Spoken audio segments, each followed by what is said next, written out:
à toi qui en cet instant écoute ce podcast. Je m'appelle Patricia Verneret, je suis auteure, formatrice par la voix et coach de vie.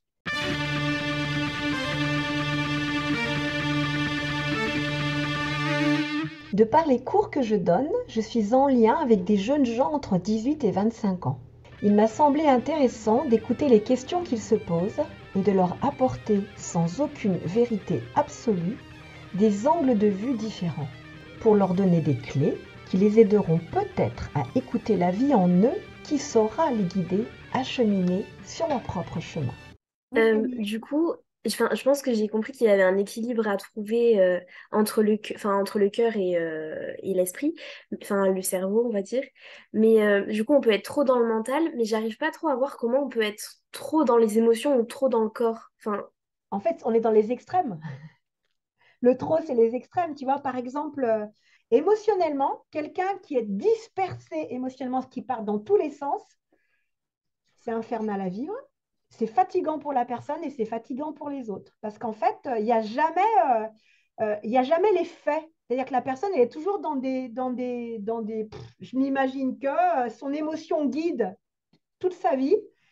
Et on n'est pas dans l'émotion qui guide, est-ce que c'est juste ou pas juste. On est dans, si je recherche l'émotion extrême, parce que je me sens vivant, tu vois, par exemple, sauf que je fais plein de conneries du coup, parce que ça me mène que on pourrait dire aussi que quelqu'un qui tombe, qui est happé par ses émotions, il serait en perpétuelle réaction émotionnelle. Pour l'idée de n'être que dans le corps, on pourrait imaginer quelqu'un qui est dans la survie, par exemple, et qui doit penser juste à manger, manger, donc à alimenter le corps et le reste, ben, il n'y a pas de place pour le reste. Et on pourrait aussi imaginer une personne qui ne serait que dans ses apparences, qui ne fait que regarder son corps, son corps, son corps, son corps, et que son esprit et son monde émotionnel sont diminués ou n'existent pas en comparaison. Le corps prend toute la place, l'apparence prend toute la place. Imagine un corps sans tête, sans envie, sans projection, sans est-ce que tu avances, tu vois, c'est un petit peu ça. Bon, après, c'est une expérience, hein, comme une autre. Mais quand on commence à s'éveiller à d'autres choses, on va dire que les possibilités s'ouvrent. Et puis quand on part dans les extrêmes comme ça, on oublie qu'il y a du mental dans les émotions, de l'émotionnel dans le mental. En fait, que tout est relié et que quand ça cohabite, il y a un équilibre qui se crée et en même temps, on a tous besoin à un moment donné ou à un autre d'aller les expérimenter parce que sinon, on ne voit pas que ça ne nous mène nulle part. Il n'y aurait pas de mental, t'imagines, on se reverrait, on ne saurait même pas se reconnaître. Mhm. Ce serait Ouais. comme si c'était la première fois et donc on doit tout recommencer à zéro. Bah non, il n'y aurait pas de possibilité d'évolution puisqu'il n'y aurait pas de souvenir du tout, tu vois. Tandis que le souvenir d'avoir raté quelque chose, ça te permet de ne pas reprendre le chemin qui t'a mené là où il ne fallait pas aller, tu vois. Donc, pour ça que tout a sa raison d'être, on va dire ça comme ça. Tu as, même des gens qui se disent spirituels mais qui ne sont pas dans le cœur. Alors là, on se retrouve avec des gens avec les dogmes et puis les trucs, tu vois, bien comme ça et qui mènent à tuer les autres en disant c'est pas comme ça que tu dois être, mais là, il n'y a pas de cœur, là, en fait. Là, il y a quelque chose qui s'est perdu, tu vois. Donc, je crois qu'il y a, tu vois, un petit ensemble. Après, on a tout ça en nous, hein, vraiment. Hein, voilà. Et le corps a évolué avec le temps aussi. Tu vois, et le corps de l'être humain, il n'était pas comme ça au départ. Donc, lui aussi, il a évolué par rapport aux circonstances. Tout évolue. En fait, quand vous regardez, euh, il n'y a rien qui n'évolue pas dans la nature. Il n'y a rien du tout. Et dans le corps, il n'y a rien qui ne bouge pas. C'est-à-dire que si vous la respiration, c'est ça rentre et ça sort. Hein. Si vous faites que faire rentrer l'air, vous vous étouffez. Si vous faites que sortir l'air, vous mourrez hein, aussi. Hein. Donc, l'important, c'est ce qui rentre et ce qui sort, le mouvement. Les cellules, elles meurent et il y en a d'autres qui viennent prendre la place et elles bougent et le sang, tout circule. Quand ça circule plus, on est mort. Par contre, la tête a tendance à tout figer. C'est ça le problème. Et quelqu'un qui refuse ses émotions, il va rester figé dans une émotion, qui fait que peut-être à un moment donné, eh ben, il va tout voir à travers cette émotion. Par exemple, quelqu'un qui n'a pas digéré sa colère, eh ben, il va avoir tendance à voir le monde, le côté le plus en colère du monde, et voire même peut-être qu'il va aller dans un pays en guerre pour vraiment évacuer sa colère. Ou alors se battre sans arrêt et chercher la bagarre, tu vois, par exemple. Parce qu'elle n'a pas été digérée. Alors que quelqu'un qui l'a digéré, une fois que c'est digéré, c'est bon, quoi, il passe, il est plutôt en paix, quoi. Donc, il faudrait peut-être plutôt penser mouvement, tu vois, quelque chose de mouvant. Et la tête doit continuer de bouger, donc d'évoluer. Les émotions doivent toujours être en mouvement. De toute façon, c'est émotion, c'est mouvement, hein, et émotion. Donc, leur nom, c'est le mouvement.